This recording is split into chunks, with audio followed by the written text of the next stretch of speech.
Tuhan bersamamu.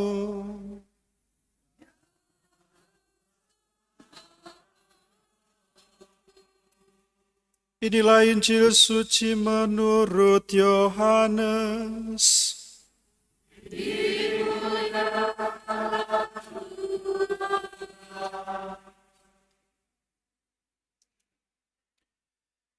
Dalam amanat perpisahannya, Yesus berkata kepada murid-muridnya, "Seperti Bapa telah mengasihi aku, demikianlah juga aku telah mengasihi kamu. Tinggallah di dalam kasih-Ku itu. Jika kamu menuruti perintah-Ku, kamu akan tinggal di dalam kasih-Ku, seperti aku menuruti perintah Bapa-Ku dan tinggal di dalam kasih-Nya.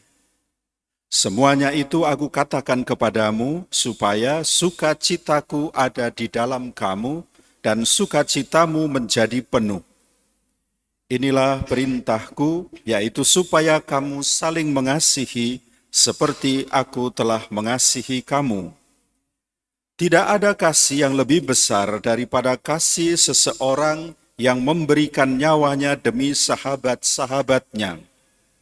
Kamu adalah sahabatku, jika kamu melakukan apa yang aku perintahkan kepadamu. Aku tidak lagi menyebut kamu hamba, sebab hamba tidak tahu apa yang dilakukan oleh tuannya. Tetapi aku menyebut kamu sahabat, karena aku telah memberitahukan kepada kamu segala sesuatu yang telah aku dengar dari Bapa-Ku. Bukan kamu yang memilih aku, tetapi akulah yang memilih kamu. Aku telah menetapkan kamu supaya kamu pergi dan menghasilkan buah, dan buahmu itu tetap, supaya apa yang kamu minta kepada Bapa dalam namaku diberikannya kepadamu. Inilah perintahku kepadamu, kasihilah seorang terhadap yang lain."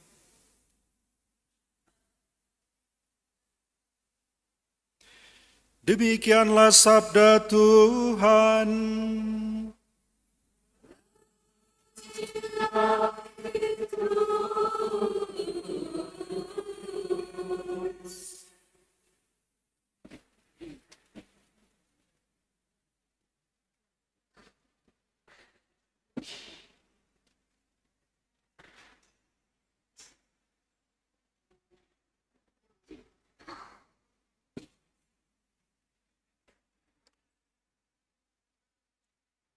Bapak, Ibu, Saudara-saudari, umat Allah yang dikasihi Tuhan,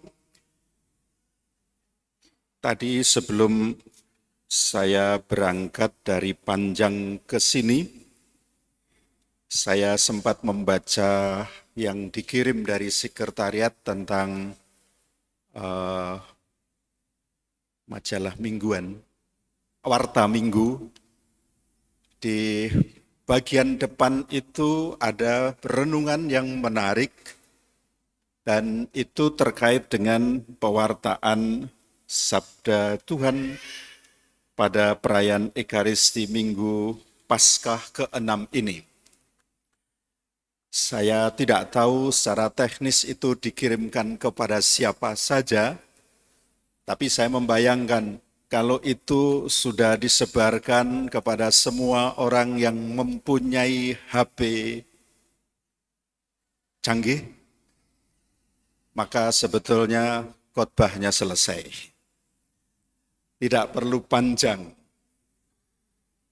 Biarlah saya saja yang tinggal di Panjang. Yang menarik dari warta itu,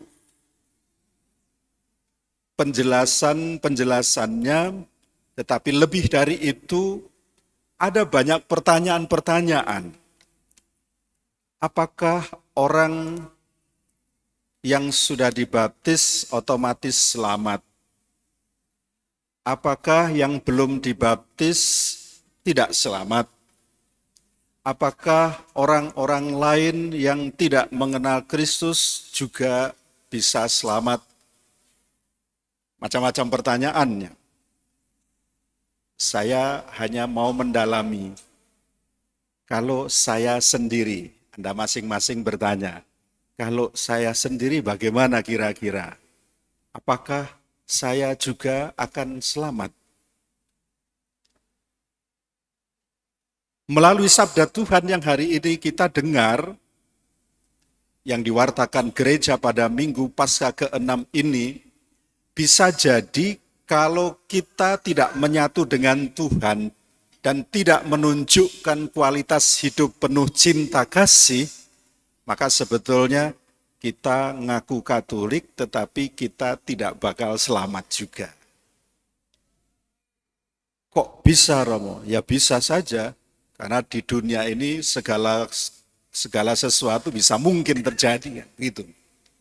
Karenanya saya ingin mengajak kita untuk melihat 3 bacaan termasuk Mazmur tanggapan yang kita daraskan bersama tadi, bahwa kalau Tuhan telah menyatakan keadilannya di hadapan para bangsa, lah para bangsa ini kan bisa semua. Karena itu kita percaya bahwa Yesus datang ke dunia ini bukan hanya untuk orang Katolik, tetapi untuk semua orang. Jadi tidak bicara soal agamanya apa. Namun kita menjadi senang, bangga, karena apa? Kita telah mengalami Paskah. Karenanya Paskah hadiah yang baik bagi kita untuk bisa mengalami sukacita karena keselamatan Allah hadir di tengah-tengah kita. Kita diikut sertakan dalam karya keselamatan Tuhan itu. Maka kita melihat dalam bacaan pertama, dalam Kisah Para Rasul ini ditampakkan peran Roh Kudus dalam karya para rasul. Lukas sebagai penulis Kisah Para Rasul ini menunjukkan kekuatan Roh Kudus yang punya kekuatan untuk menyingkirkan sekat-sekat pemisah. Allah tidak pernah membeda-bedakan orang. Dan ini juga yang dipakai menjadi moto Uskup Yohanes Sarun Yono pada waktu menjadi uskup di Lampung. Allah senantiasa menerima siapa saja yang datang kepadanya, terutama kepada mereka yang bertobat. Allah senantiasa memperhitungkan kerinduan umat yang memiliki hati yang bersih. Semua manusia memang berasal dari Allah dan lahir dari Allah yang satu dan sama. Oleh karena itu, semua orang berhak mengasihi dan mengalami kasih, karena Tuhan sudah lebih dulu mengasihi. Dari bacaan kedua, Rasul Yohanes dalam hal ini menekankan kembali pentingnya hidup saling mengasihi. Ada kisah legendaris tentang Santo Yohanes, penulis kitab suci ini. Di masa tuanya, dia disukai banyak orang muda karena khotbah-khotbahnya. Khotbahnya sederhana. Dari misa yang biasanya kita 1 jam begitu, dia mungkin hanya 1/4 jam selesai. Mengapa? Karena khotbahnya singkat. Khotbahnya begini, saudara-saudari yang terkasih, Allah adalah kasih. Amin. Itu disenangi orang muda, apalagi kalau misa hari malam minggu ya, supaya punya kesempatan banyak waktu untuk jalan-jalan. Mengapa Yohanes di usianya yang sudah tua, khotbahnya singkat dan hanya itu kata yang muncul dari mulutnya? Rupanya dia memiliki keyakinan bahwa Allah itu adalah kasih dan sungguh menjadi dasar keselamatan bagi manusia. Karena Allah terus-menerus menaruh kasih terhadap manusia. Itulah bukti sehingga Allah mengutus putranya dan rohnya dalam kehidupan manusia.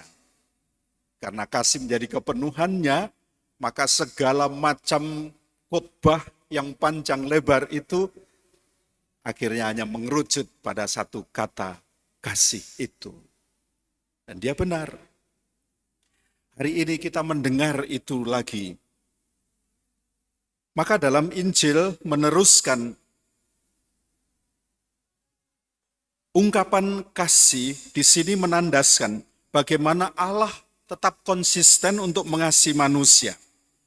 Minggu kemarin setelah kita menerima pewartaan tentang gambaran mengenai pokok anggur, harapannya kita yang menjadi carang-carangnya itu kan tetap menyatu pada pokok anggur, yakni Kristus, supaya apa?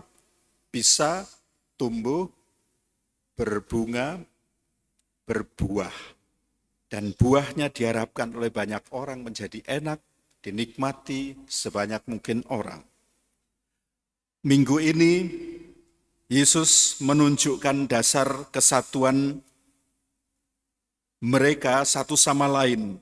Kesatuan itu ada pada ungkapan persahabatan yang didasarkan pada kasih. Kamu bukan lagi hamba, tetapi saudara. Itu artinya bahwa sungguh-sungguh siapapun dalam strata apapun, semua menjadi sahabat, saudara. Kita semua adalah murid-muridnya dan menjadi sahabatnya.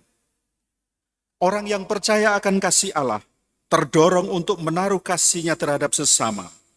Dan ungkapan kasih seseorang terhadap yang lain itu menjadi tanda bahwa kita sungguh-sungguh melekat pada Allah yang adalah kasih itu. Kita ikut ambil bagian dalam memperkenalkan misteri Allah dalam kehidupan ini. Karena itu, kalau kita mengatakan bahwa kita yang sudah dibaptis otomatis selamat, perlu diuji. Apakah kita sungguh-sungguh menampilkan kasih Allah ini pada sesama? Kasih Allah itu adalah kasih yang nyata, kasih yang terbuka, menyeluruh dan tidak tersembunyi. Bukan sesuatu yang bersifat rahasia. Oleh karena itu, semua yang disebut kasih itu dituangkan oleh Allah lewat kehadiran putranya, yakni Yesus Kristus itu. Nah, kalau Yesus Kristus menjadi penjelmaan Allah yang kemudian memberikan teladan cinta kasih kepada kita, teladannya bukan hanya diungkapkan dalam kata-kata dan tindakan, lebih dari itu, dia sendiri mengorbankan dirinya demi keselamatan manusia. Oleh karena itu, kita sungguh berhutang budi terhadap Tuhan Yesus yang hadir di tengah-tengah kehidupan kita manusia yang menyelamatkan. Sebagai sahabat, kita telah dikasihi. Kasih antara Yesus dengan murid-muridnya. Dan Yesus menunjukkan kasih itu tanpa batas dan tidak ada hal yang dirahasiakan. Semua yang diberikan Yesus kepada murid-muridnya tidak ada yang disembunyikan. Bahkan Yesus menyerahkan hidupnya. Itu menjadi model kasih Allah dan itulah juga yang menjadi harapan Allah terhadap kehidupan kita orang-orang beriman ini. Saudara yang terkasih, dari sabda Tuhan yang kita dengar tadi, ada satu poin yang mungkin dapat kita kembangkan untuk kita renungkan selain kita membaca warta minggu dari media yang kita punya ini. Kita diajak untuk membangun kasih yang menyeluruh, bebas, dan tidak tersembunyi. Artinya bahwa kita akan memberi diri sepenuhnya untuk melayani sesama dari pemberian Allah yang ada padaku, kita nyatakan itu dalam kehidupan kita.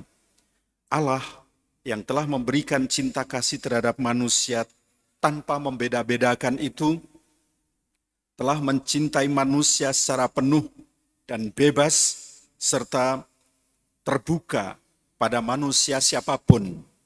Karenanya, kalau pertanyaannya apakah orang yang bukan Katolik bisa selamat?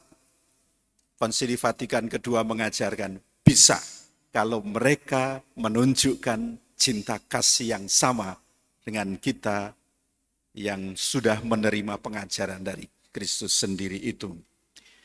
Saudara yang terkasih, Yesus yang diutus Allah memberikan cintanya bagi semua orang. Apakah itu orang berdosa, apakah itu penjahat, apakah itu orang miskin, apakah itu orang kaya, apakah mereka yang terpinggirkan atau mereka yang terpandang, hati Yesus tetap terarah bagi semua orang tanpa pandang bulu. Hidup dalam cinta kasih yang menyeluruh, bebas tanpa rahasia. Hal itu menjadi tugas gereja. Karenanya, sesudah para rasul, pengganti-pengganti para rasul adalah para paus. Paus di zaman kita yang menonjol untuk membela atau menunjukkan cinta kasih kepada sesama tanpa membeda-bedakan itu adalah Paus Yohanes Paulus II. Dia sungguh mencintai siapa saja, mengasihi banyak orang. Bahkan kalaupun ada yang mau membunuhnya, dia datang untuk mengampuni, mengasihi. Orang yang sungguh dikasih atau mengalami kasih, pasti dia akan berbuat kasih juga kepada sesamanya. Bukti bahwa cinta kasih yang datang dari Allah itu penuh kuat kuasa untuk menjadikan manusia itu merdeka. Barang siapa tidak mengasihi, ia tidak mengenal Allah, sebab Allah adalah kasih. Maka pertanyaannya, kalau kita sungguh telah mengenakan Kristus dalam diri kita, maka diuji apakah kita sungguh mengenakan kasih itu dalam kehidupan kita. Karena yang diinginkan adalah bukan ungkapan semata, tetapi kita harus menampakkan buah-buah yang sungguh dapat dirasakan. Paus Yohanes Paulus II, Paus Benediktus, Paus Fransiskus ketika harus membasuh kaki, dia menunjukkan betapa cinta Allah itu nampak dalam pribadi-pribadi ini. Santa Teresa dari Kalkuta juga mengajarkan yang baik kepada kita tentang mencintai semua orang, bahkan yang menderita. Bahkan kepada para pengikutnya, beliau mengatakan, omong kosong, kamu mengatakan sudah mencintai sesamamu, tetapi kamu belum mengalami sakitnya, payahnya. Itu semua mau mengatakan bahwa harus dilakukan secara sungguh-sungguh. Ada satu kisah untuk membuat kita juga dapat berefleksi tentang di mana ada cinta kasih, disitulah Tuhan ada. Di sebuah desa di pegunungan Alpen, Swiss, terdapat sebuah gereja kecil yang telah digunakan oleh generasi umatnya yang berada di sana. Apa yang membuat hal itu begitu indah? Hal yang membuat banyak orang terkesan indahnya kehidupan gereja di situ adalah kisah bagaimana bangunan itu dibangun di tempat tersebut. Ceritanya begini. Ada 2 orang bersaudara yang bekerja di pertanian keluarga. Dari hasil pertaniannya itu dan dari hasil kerja kerasnya itu, mereka berbagi hasil dan keuntungan. Yang satu, seorang kakak, sudah menikah, dan yang lain adalah adik, belum menikah, masih lajang. Iklim atau suasana di tempat itu sangat keras. Maka suatu hari, saudara lajang itu, si adik, berkata pada dirinya sendiri, tidak adil jika kami membagi hasil secara merata. Padahal ini dirindukan banyak orang. Aku sendirian, tapi kakakku sudah punya keluarga yang harus dinafkahi. Maka sesekali dia keluar rumah dan pada malam hari dia mengambil sekarung gandum miliknya dari lumbungnya sendiri, lalu diam-diam dia melintasi ladang di antara rumah mereka dan menaruhnya di dekat lumbung saudaranya itu. Sementara itu, kakaknya juga mempunyai pemikiran yang sama. Lalu dia berkata dalam dirinya, tidak benar jika kami membagi hasil secara merata. Saya kan ada yang menolong istri dan anak, tapi adik saya sendirian kurang mendapat dukungan. Maka sesekali dia pun pergi pada malam hari mengambil sekarung gandum dari lumbungnya dan diam-diam dia menaruh dekat lumbung adiknya itu. Hal ini berlangsung selama beberapa tahun.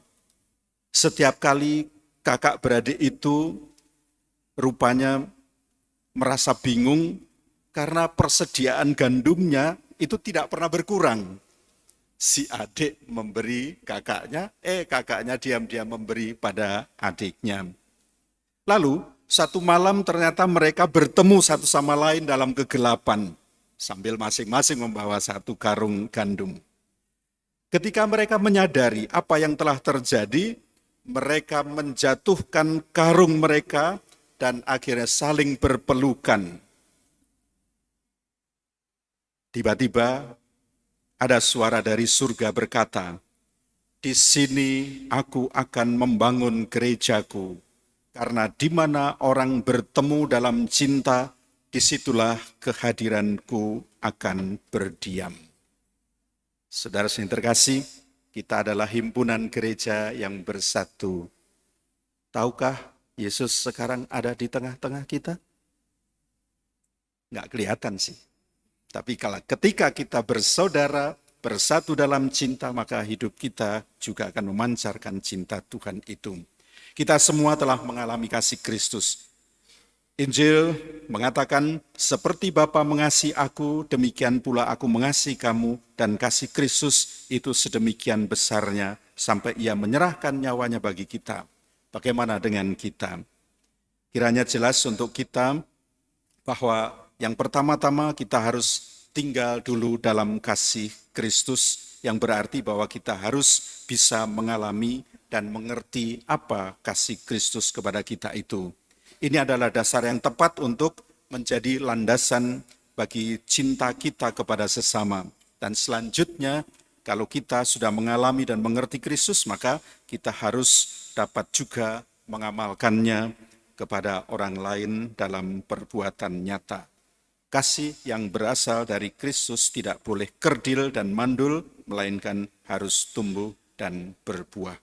Terpujilah Tuhan kita Yesus Kristus, kini dan sepanjang segala masa.